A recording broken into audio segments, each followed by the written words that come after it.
Why do you choose to pray outside the abortuary? Because I believe in seeking the intercession of the saints and turning to God in a moment of need, and I see this as being a great situation of need.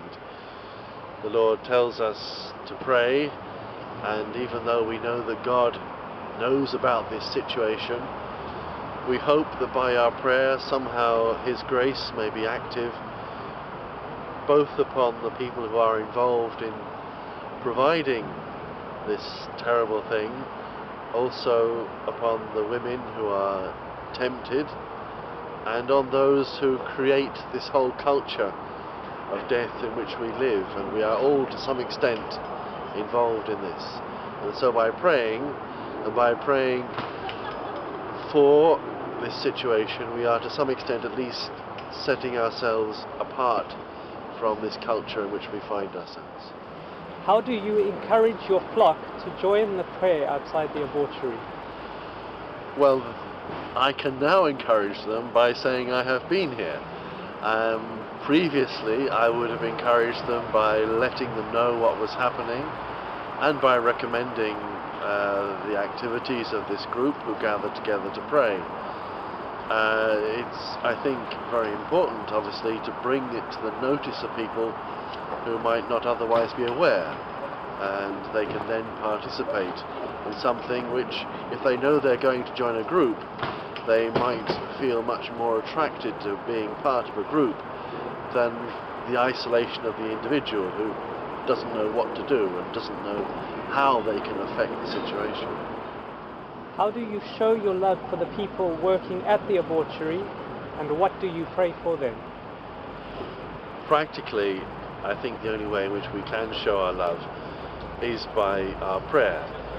To approach them, I think, could be very risky, could very easily be misconstrued or misunderstood, and therefore I think we have to be very careful about that.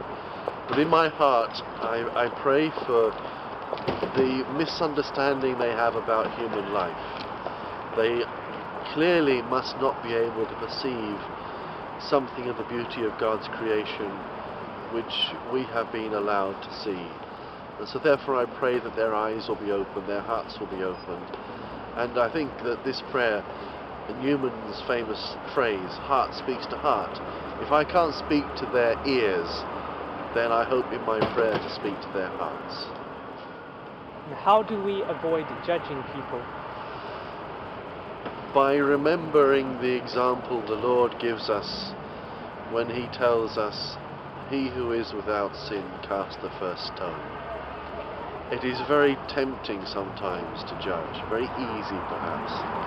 But if we remember our own faults and failings, whether it's sin or just purely human weaknesses, then perhaps we are less likely to feel superior.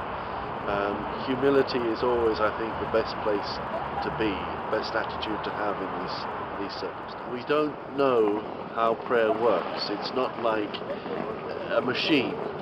And yet somehow God asks us to enter into the mystery of a relationship with Him, and also of our generosity to pray for others, and we are shown by the saints to pray for those who are caught up in sin.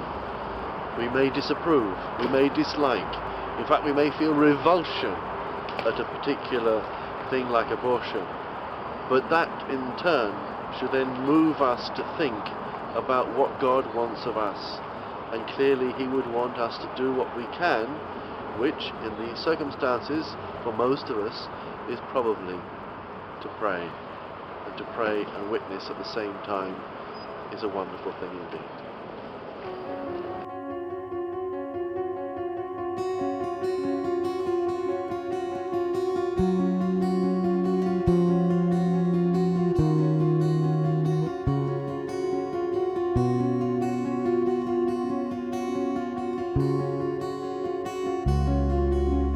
Dotąd doszliśmy, tu się rozwiązały, koniec z początkiem, przekłady Homera.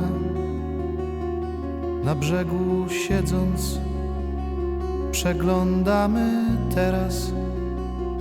Nikt nie przypływa po nas, puste oceany,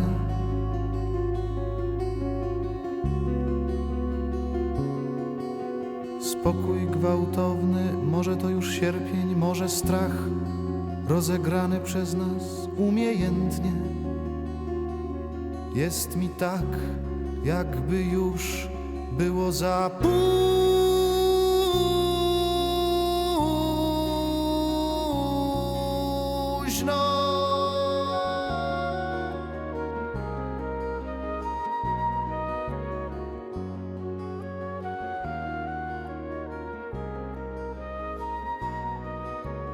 Może to sierpień, ale drzew tu nie ma, a sierpień zawsze dojrzewa na drzewach.